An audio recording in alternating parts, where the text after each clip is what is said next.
Assalamualaikum warahmatullahi wabarakatuh. Perkenalkan, nama saya Neti Lianti dari kelas MN22G. Di sini saya akan mempresentasikan materi tentang perilaku biaya aktivitas. Perilaku biaya atau cost behavior, istilah umum untuk mendeskripsikan apakah biaya berubah seiring dengan perubahan keluaran atau output. Yang selanjutnya adalah dasar-dasar perilaku biaya. Yang pertama, biaya tetap. Biaya yang dalam jumlah keseluruhan tetap konstan dalam rentan yang relevan ketika tingkat keluaran aktivitas berubah. Misalnya, mesin pabrik yang disewa sebesar Rp 15 juta selama 1 tahun dan memiliki kapasitas produksi 240.000 unit per tahun. Yang kedua yaitu biaya variabel. Biaya yang dalam jumlah keseluruhan bervariasi secara proporsional terhadap perubahan output. Misalnya, mesin pabrik yang digunakan untuk produksi menggunakan daya listrik 0,1 kWh, tarif 1 kWh Rp 2.000. Berarti biaya tiap unitnya Rp 200, yaitu 0,1 dikali Rp 2.000. Yang ketiga yaitu biaya campuran. Adalah biaya yang memiliki komponen tetap dan variabel. Misalnya, seorang salesman biasanya dibayar dengan gaji tetap plus bonus berdasarkan target penjualannya. Nah, yang selanjutnya adalah model perilaku biaya. Masukan berupa bahan baku, energi, tenaga kerja, modal digabungkan untuk memproduksi seluruh keluaran. Misalnya, aktivitas yang dilakukan adalah memindahkan bahan baku, maka keluaran dari aktivitas ini adalah bahan baku yang dipindahkan. Semakin banyak perpindahan yang dilakukan, semakin tinggi biaya perpindahan. Horizon waktu, aktivitas, penggunaan sumber daya, dan perilaku biaya. Untuk dapat menentukan perilaku biaya, kita harus mempertimbangkan horizon waktu, penggunaan sumber daya, dan pengukuran output aktivitas. Horizon waktu sangat penting dalam menentukan perilaku biaya karena biaya dapat berubah dari tetap ke variabel tergantung apakah keputusan terjadi dalam jangka pendek atau jangka panjang. Sumber daya disediakan dengan dua cara, yaitu ketika digunakan atau diperlukan dan sebelum digunakan. Yang pertama, sumber daya fleksibel atau sumber daya yang tersedia ketika diperlukan adalah sumber daya yang diperoleh dari luar dan tidak diperlukan adanya komitmen jangka panjang untuk setiap jumlah tertentu sumber daya. Karena biaya sumber daya yang tersedia ketika diperlukan sama dengan biaya sumber daya yang digunakan, maka total biaya akan meningkat ketika kebutuhan sumber daya meningkat. Secara umum kita dapat memperlakukannya sebagai biaya variabel. Contoh, penggunaan bahan baku dan energi. Yang kedua yaitu sumber daya terikat atau sumber daya yang tersedia sebelum penggunaan adalah sumber daya yang diperoleh dengan menggunakan kontrak eksplisit maupun implisit untuk mendapatkan kuantitas tertentu sumber daya tanpa memperhatikan apakah kuantitas sumber daya tersedia seluruhnya atau tidak. Disebut juga biaya atas sumber daya ini dapat dikelompokkan menjadi dua. Yang pertama adalah biaya yang dikeluarkan untuk menyediakan kapasitas aktivitas jangka panjang, contoh pembelian atau penyewaan bangunan dan peralatan. Yang kedua yaitu biaya yang dikeluarkan untuk memperoleh kapasitas aktivitas jangka pendek, contohnya yaitu tenaga kerja. Selanjutnya adalah asumsi linearitas. Sebenarnya fungsi biaya menurut ekonomika makro adalah non-linear, tidak berbentuk garis lurus.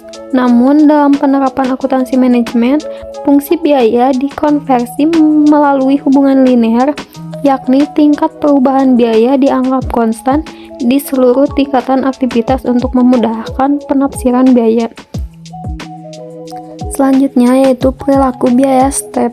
Meskipun kita menggunakan asumsi bahwa fungsi biaya bersifat berkelanjutan, namun dalam kenyataannya beberapa fungsi biaya mungkin tidak berkelanjutan. Hal ini disebut dengan fungsi biaya step, yakni memiliki tingkat biaya yang konstan selama rentan penggunaan atau output aktivitas tertentu dan untuk selanjutnya meningkat hingga tingkat biaya yang lebih tinggi pada beberapa titik dan sifatnya tetap untuk rentan aktivitas serupa. Sumber daya diperoleh dalam jumlah tertentu atau berkelompok. Ada dua jenis biaya step. Yang pertama, biaya variabel step. Dalam biaya variabel step, lebar step kecil dan biaya sumber daya berubah sebagai akibat perubahan kecil dalam penggunaan sumber daya. Biasanya, biaya variabel step dianggap sebagai biaya variabel yang ketat. Yang kedua, yaitu biaya tetap step. Biaya tetap step merupakan biaya yang mengikuti perilaku biaya dengan step lebar. Banyak committed resources yang mengikuti fungsi biaya ini. Biaya tetap step dikategorikan sebagai biaya tetap. Kebanyakan biaya tetap step bersifat tetap selama rentan operasi normal perusahaan. Yang selanjutnya yaitu perilaku biaya campuran. Sangat dimungkinkan bila aktivitas yang dilakukan perusahaan memerlukan adanya committed resources dan flexible resources secara sekaligus. Hal ini menunjukkan adanya perilaku biaya campuran. Contoh, perusahaan meles sebuah mesin fotokopi dalam aktivitas pengadaan dokumen. Biaya lisensi Rp 2 juta rupiah dibayar tiap tahun. Untuk mengoperasikannya, perusahaan harus membayar biaya operasi rata-rata Rp 60 per lembar untuk menutup biaya toner, kertas, dan pemeliharaan. Mesin fotokopi dilise selama 3 tahun dan memiliki kapasitas produksi 200.000 lembar per tahun. Rp 2 juta menggambarkan sumber daya yang harus disediakan di muka. Rp 60 menggambarkan biaya perolehan sumber daya ketika digunakan. Perilaku biaya ini dapat ditunjukkan dengan persamaan Y sama dengan Rp 2 juta rupiah ditambah 60X. Catatan akuntansi seringkali hanya menunjukkan total biaya dan penggunaan aktivitas pada biaya campuran, sehingga perlu untuk memisahkan total biaya menjadi komponen biaya tetap dan variabel. Yang selanjutnya adalah metode pemisahan biaya campuran.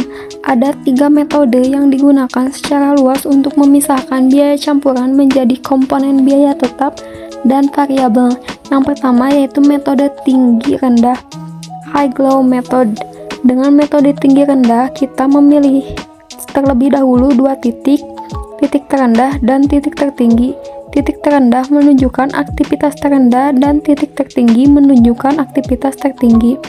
Untuk mencari rumus biaya digunakan persamaan berikut.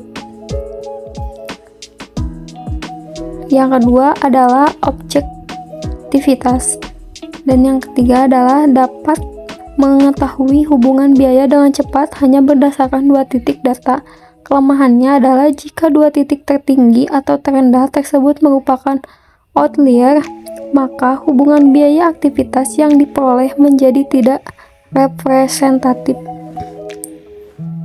Selanjutnya bisa dilihat dari tabel di sini. Hanya FC per unit sama dengan 6.875. FC-nya sama dengan biaya tertinggi dikurangi PC per unit dikali output tertinggi sama dengan 3,750 dikurangi 6,875 dikali 500 sama dengan 312,50. PC sama dengan FC ditambah VC sama dengan 312,50 ditambah 6,875 dikali waktu penyetelannya. Nah, yang selanjutnya yaitu metode scatter plot. Dengan metode scatter plot, kita memplot titik-titik data sehingga diperoleh hubungan biaya dan aktivitas. Hal ini dilakukan untuk menilai validasi hubungan linear yang diasumsikan. Kemudian dipilih titik untuk menempatkan garis terbaik pada titik-titik scatter plot, yaitu garis di mana titik data lebih dekat dengan garis tersebut daripada garis lainnya. Setelah menentukan 2 titik untuk membuat garis terbaik, maka rumus biaya dapat dihitung dengan persamaan yang digunakan pada saat menggunakan metode tinggi rendah. Yang selanjutnya metode kuadrat tertinggi. mengidentifikasikan garis terbaik dengan mengkuadratkan deviasi selisih antara biaya yang diprediksi dengan biaya aktual, ditunjukkan oleh jarak dari titik ke garis yang terdapat pada masing-masing titik dan kemudian menjumlahkan deviasi yang dikuadratkan tersebut sebagai ukuran keseluruhan kedekatan. Garis dengan jumlah kuadrat deviasi terkecil merupakan garis kecocokan terbaik, best fitting line. Metode ini lebih disarankan daripada metode tinggi rendah maupun metode scatter plot. Regresi ganda. Satu faktor penggerakan mungkin tidaklah cukup dalam menjelaskan variabilitas perilaku biaya aktivitas. Menambahkan variabel tambahan lain ke dalam persamaan mungkin dapat meningkatkan kemampuannya dalam memprediksi biaya aktivitas. Selain memberikan gambaran mengenai bagaimana biaya aktivitas dapat dikelola, hal ini dapat dilakukan dengan metode regresi berganda yang dalam aplikasi praktisnya memerlukan penggunaan komputer. Selanjutnya, pertimbangan manajerial. Pertimbangan manajerial dapat dilakukan secara terpisah atau digabungkan dengan metode tinggi rendah, scatter plot, atau kuadrat terkecil. Manajer menggunakan pengetahuan dan pengalamannya mengenai hubungan biaya dan tingkat aktivitas untuk mengidentifikasi outlier, memahami pergeseran struktural, dan menyesuaikan parameter sebagai antisipasi atas kondisi yang berubah. Mungkin cukup sekian presentasi dari saya. Mohon maaf bila ada kekurangan atau kesalahan. Terima kasih. Wassalamualaikum warahmatullahi wabarakatuh.